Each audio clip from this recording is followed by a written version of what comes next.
മയക്കുമരുന്ന് മാഫിയ ബന്ധം ആരോപിച്ച് മുഖ്യമന്ത്രി വി.ഡി. സതീശൻ രാജിവെക്കണമെന്നാവശ്യപ്പെട്ട് യുവമോർച്ചയുടെ പ്രതിഷേധമാണ്. മുഖ്യമന്ത്രിയുടെ പറവൂരിലെ ഓഫീസിലേക്കാണ് യുവമോർച്ചയുടെ മാർച്ച്.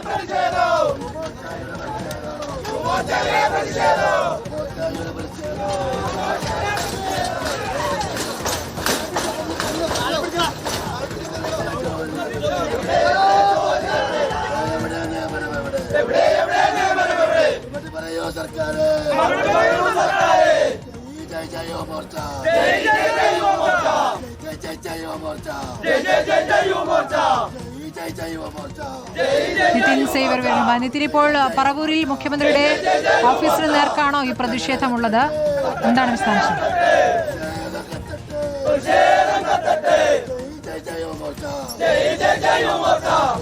മുഖ്യമന്ത്രിയുടെ പറവൂരിലെ ഓഫീസും വീടും ഇരിക്കുന്ന സ്ഥലത്തേക്കാണ് യുവമോർച്ചയുടെ നേതൃത്വത്തിൽ ഈ മാർച്ച് നടക്കുന്നത്. മാർച്ച് ഈ ഓഫീസിന് മുൻപ് തന്നെ പോലീസ് തടഞ്ഞിട്ടുണ്ട്. ലഹരി മാഫിയ സംഘങ്ങളുമായി മുഖ്യമന്ത്രിക്കുള്ള വഴിവിട്ട ബന്ധം തുറന്നു പറഞ്ഞ് സ്ഥാനം രാജിവെക്കുക, ഒപ്പം മറിയിലും ഉത്തരവാദിത്തം ഏറ്റെടുത്ത് രാജിവെക്കുക തുടങ്ങിയ ആവശ്യങ്ങൾ ഉന്നയിച്ചുകൊണ്ടാണ് യുവമോർച്ച ഇത്തരത്തിൽ ഒരു പ്രതിഷേധ മാർച്ച് നടത്തുന്നത്. 10:30 ആരംഭിക്കാനിരുന്ന മാർച്ചാണ്. പക്ഷേ പ്രവർത്തകർ എത്താൻ വൈകുന്നതിനെ തുടർന്ന് ഇത്തരത്തിൽ 12:30 ഈ മാർച്ച് ആരംഭിക്കാനായി. ഇപ്പോൾ ഈ ബാരിക്കേഡ് അടക്കം മറിച്ചിടാനുള്ള ശ്രമം ഇവരുടെ ഭാഗത്തു നിന്നുണ്ടായിരുന്നു. അതിന് ബാരിക്കേഡിനപ്പുറത്തേക്ക് ചാടിക്കടക്കാനുള്ള ശ്രമമൊക്കെ ഉണ്ടായിരുന്നു. പ്രത്യേകിച്ച് മുഖ്യമന്ത്രിയുമായി ബന്ധമുള്ളവരെ ലഹരി കേസിൽ പിടികൂടിയതടക്കം ഉത്തരവാദിത്തം മുഖ്യമന്ത്രി ഏറ്റെടുക്കണം, ഇവരുമായുള്ള ബന്ധം മുഖ്യമന്ത്രി തുറന്നു പറയണം തുടങ്ങിയ ആവശ്യങ്ങളാണ് ഇവർക്കുള്ളത്.